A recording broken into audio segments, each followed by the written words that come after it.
something with a bit of defensive incompetence, which we always like. What we don't like is this. Absolute flagrant dive, and then to claim a penalty, horrendous. A bit of the same going on from Pedersen, who jumps a shadow here too.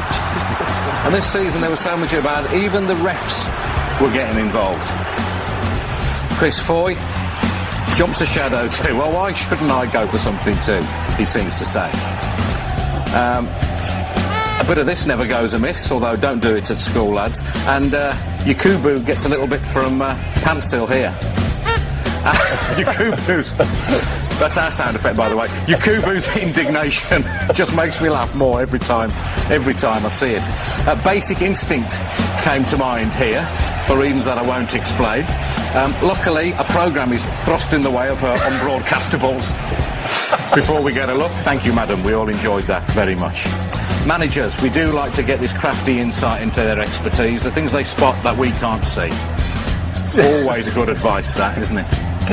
Hand signals have been fertile territory for us. Emu, you know Emu, says Gary, he's going to get it. Emu gets it, unless you sort yourselves out. Yeah, that'll be the end for Emu. Here he's saying, you two, get the ball, two of you, to me, not you, ball, two, not... Anyway, whatever, I don't know what he's on about. I don't know what this is about. Is he turned to him, come on, you're hard enough, quit your talking, come on, let's get it on, come out here, I'll sort you out.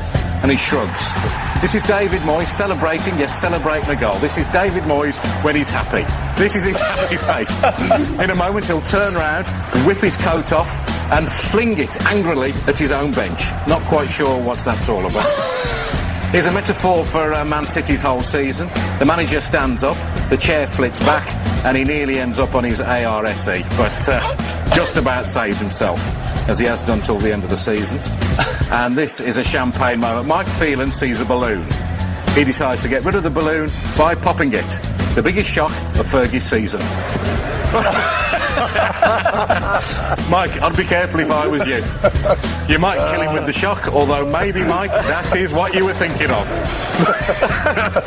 Look at him jump. That's brilliant. My favourite fans of the season?